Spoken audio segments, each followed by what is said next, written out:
जो संविधान के दम पर, संविधान खतरे में है, संविधान खतरे में है, आरक्षण बचाओ के दम पर संसद में पहुंचे हैं मजबूत स्थिति के साथ, वही लोग मुंबई में जा करके सिद्धि विनायक मंदिर और तमाम मंदिर टहलेंगे। जो लोग, देखिए हैरत की बात देखिए, बड़े गर्व के साथ बताते हैं, बड़े गर्व के साथ कि अयोध्या जीत गए हम, बड़े गर्व के साथ बताते हैं कि बद्रीनाथ जीत गए, फिर भी बुद्धि पर पत्थर पड़ा है क्या? जब वो पूरा प्रोपेगेंडा करके अयोध्या नहीं जीत पाए तो तुम ये ड्रामाबाजी करके क्या जीत लोगे? एक बगल में संविधान दबा हुआ है और मंच पर शपथ ली जा रही, ईश्वर को साक्षी मानकर शपथ लेता हूं। जब दोनों मंदिर जाने वाले हैं, या तो उसके सामने विकल्प हो कि एक सामाजिक न्याय वाला है, पाखंड विरोधी है, और एक मंदिर वाला है, तो वो सामाजिक न्याय वाला चुन लेगा। जब दो विकल्प थे तो उसने चुन लिया बीजेपी वाला, ये ज्यादा ठीक है क्योंकि इनकी दुकानदारी पाखंडे से शुरू होती है। जो लोग हिंदू की बात करते हैं वो ढूंढते हैं कि शहर में सबसे बड़ा मिशनरी यानी कि क्रिश्चियंस का स्कूल कौन सा है, उसमें सिफारिश लगवा कर एडमिशन करवाएंगे। जो हिंदुस्तान की बात करते हैं उनके बच्चे विदेशों में पढ़ रहे हैं। तो हिंदुस्तान का ठेका किसका है? इन सब का। और इसीलिए इतनी सहूलियतें दी जाती हैं कि नौकरी मांगोगे तो लाठियां मिलेंगी, मंदिर मांगोगे, घंटा मांगोगे तो फूल बरसाए जाएंगे। उनकी परेशानी की वजह यही है कि बहेलिया आएगा, जाल बिछाएगा, हमको फंसाएगा और हम फंसेंगे। लेकिन चुनाव से पहले कुल्हाड़ी की लकड़ी का हिस्सा आगे किया जाता है, एक झोली वाला बाबा आता है, जुमले सुनाता है, राशन के जाल में फंसाता और हम फंस जाते हैं, और अगले चुनाव में फिर से वहीं से शुरू करते हैं कि बहेलिया आएगा, जाल बिछाएगा। मैं सिर्फ इतना कहना चाह रहा हूं कि अगर जिन लोगों के ऊपर हम सवाल उठाते हैं कि वो लोग संसद में पहुंच गए, वो आवाज नहीं उठा रहे, तो जितना उनकी तरफ आवाज उठाते हैं उतना ही उंगली अपनी तरफ भी करो और अपने से पूछो कि जिस समय यूपीएससी में गड़बड़ी हो रही थी, जिस समय नीट परीक्षा में गड़बड़ी हो रही थी, जिस समय लेटरल एंट्री के माध्यम से आपके बच्चों की सीटें चोरी हो रही थी, उस समय हम क्या कर रहे थे, हम अपनी जिम्मेदारी कितनी निभा रहे थे, ये सबसे इंपॉर्टेंट बात है। क्यों? बुद्धिजीवियों की परिभाषा क्या हो गई है? हमारी जिम्मेदारी है कि हम सामाजिक न्याय तो ढूंढेंगे लेकिन अपनी जाति के नेता में ही ढूंढेंगे। तमाम बुद्धिजीवियों की जिम्मेदारी है कि हम तब बोलेंगे जब हमारे नेता ने कुछ बोला होगा, हमारी जाति के नेता ने, हम उसको डिफेंड करने के लिए बोलेंगे।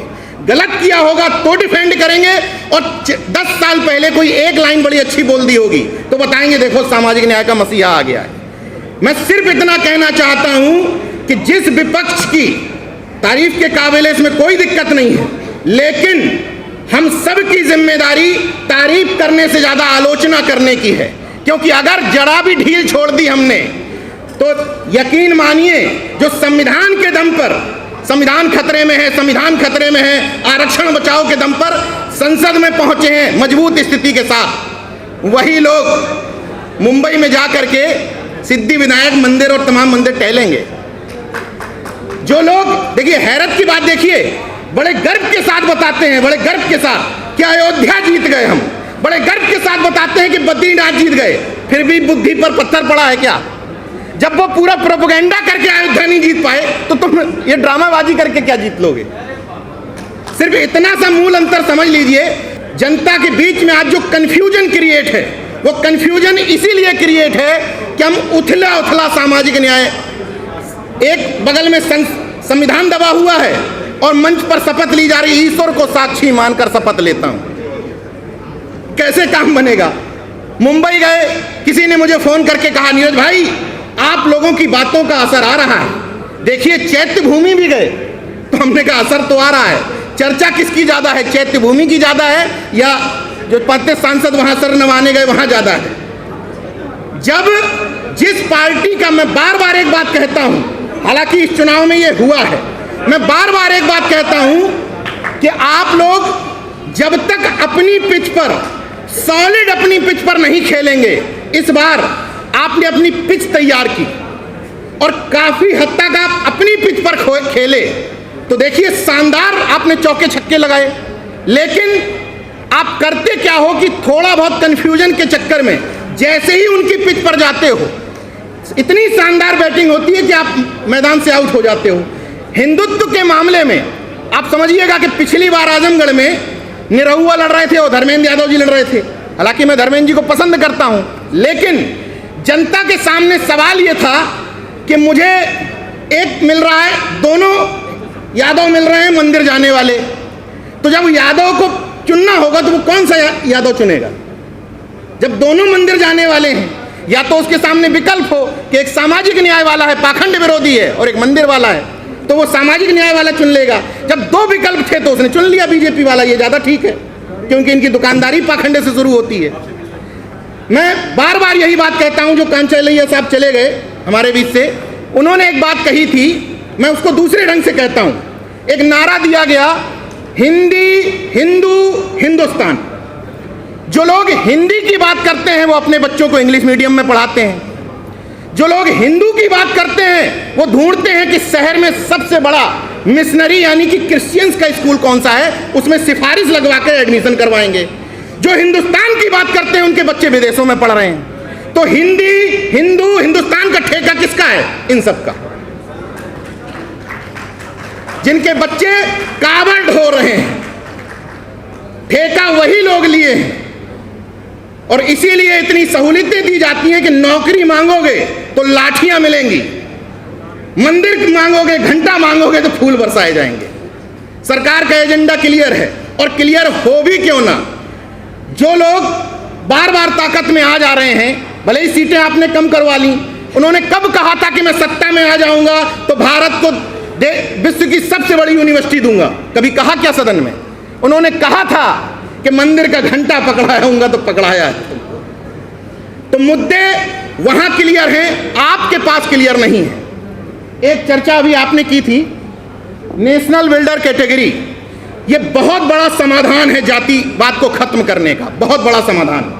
मैं खुद इस मुद्दे का बहुत बड़ा हिमायती हूं, क्योंकि ये मुद्दा सामाजिक और सांस्कृतिक परिवर्तन के लिए बहुत इंपॉर्टेंट है। नेशनल बिल्डर कैटेगरी का मतलब ये है, जो बाबा साहब और संत राम बीए प्रजापति जाति पाति तोड़क मंडल के माध्यम से समाज को बताना चाहते थे। ये सॉल्यूशन है अंतर जाति विवाह का, इंटरकास्ट मैरिज का। अब एक बात और क्लियर कर देता हूं अपनी तरफ से कि इंटरकास्ट मैरिज का मतलब ये नहीं है कि आईएएस आईएएस की शादी हो गई, आईएएस आईपीएस की शादी हो गई, भैया हमारे घर में तो इंटरकास्ट मैरिज है, ये नहीं चलेगा। हम लोग समाज को जिस स्तर पर लाना चाहते हैं कि अगर किसी यादव को कुर्मी का लड़का पसंद है, कुर्मी को मौर्य का पसंद है, मौर्य को पासी का पसंद है, हम रिश्ता लेकर के जाएं, वो है एक्चुअल अंतरजातीय विवाह। ये बड़े बड़े पदों पर कि भाई बड़े बड़े पदों पर आईएएस आईएएस को तुम खाक रोक लोगे क्या शादी करने से? वो तो कर ही लेंगे, चाहे तुम्हारी सहमति हो या ना हो। तो असली इंटरकास्ट वो है। और नेशनल बिल्डर कैटेगरी का मतलब है इंटरकास्ट मैरिज से पैदा हुआ बच्चा, उसको नेशनल बिल्डर कैटेगरी में रखा जाएगा। ये जनरल जो कैटेगरी है इसको खत्म किया जाएगा। ये हमारी WTP की डिमांड है। समय कम है, मैं किसी दूसरे का समय नहीं लेना चाहता। इन शब्दों के साथ बात खत्म करता हूं कि 2-3 लोगों ने मुझे साइड में पकड़ पकड़ के कहा कि नीरज भाई एक सलाह जरूर दीजिए कि तमाम सामाजिक संगठन एक हो जाएं और इसके बाद वो बहुजन समाज के नेताओं के यहाँ जाएं और उनसे कहें कि एक प्लेटफॉर्म पर आ जाओ। हालांकि ये प्रयास हो भी रहे हैं, लेकिन मैं एक बात से थोड़ा इत्तेफाक रखता हूं कि सारे सामाजिक संगठन एक हो जाएं। ये प्रैक्टिकल बात नहीं है। एक छतरी के नीचे आना, एक झंडे के नीचे आना, ये प्रैक्टिकल बात नहीं है। समाज में जिन लोगों की आप नकल करते हैं या जिनका उदाहरण देते हैं, वहां भी हजारों संगठन है।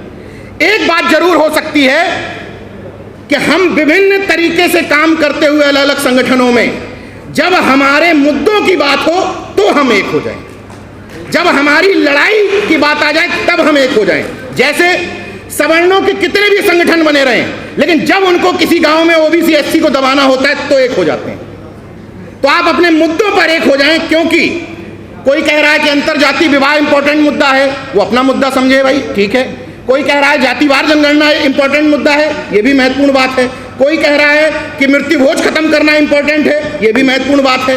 यानी कि समाज में तमाम तरीके के जो मुद्दे हैं उनके लिए अलग अलग संगठनों की जरूरत है, बशर्ते जब एक साथ देखिए, जब शोषक वर्ग है जो हमारा, जब शोषक वर्ग एक है तो जितने शोषित हैं वो एक क्यों नहीं हो सकते? और एक होने का मतलब झंडा बैनर से नहीं होता है, एक होने का मतलब विचारधारा से। और विचारधारा का मतलब सिर्फ इसी बात के साथ खत्म कर दूंगा, विचारधारा का मतलब ये है कि हमारा चाहे झंडा लगा हो, बैनर लगा हो या ना लगा हो, हमारा नाम बैनर में हो या ना हो, हमारी इनसे दुश्मनी चलती हो।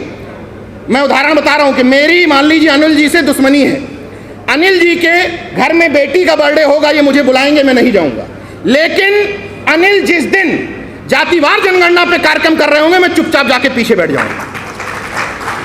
इतनी क्लियरिटी, इतनी समझदारी जिस दिन आ गई, झक मार के जिन लोगों को आप कहते हो कि सदन में हमारे मुद्दे नहीं उठा रहे, झक मार के मुद्दे उठाएंगे, लेकिन पहले हम तो क्लियर हो जाएं।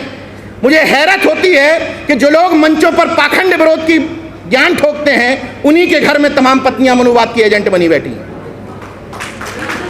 मैं ये नहीं कह रहा कि सब कोई बदल सकता है, मैंने अपनी पत्नी को बदल लिया, इसका मतलब नहीं कि हर कोई बदल सकता है, लेकिन आप ईमानदारी से टाई भी नहीं मारते हैं, ये मेरा दावा है। और अंतिम शब्दों के साथ बात खत्म कर दूंगा कि अभी तो परिंदे शुमार करना है, फिर हम सब मिलके बताएंगे कि किस किस पे वार करना है।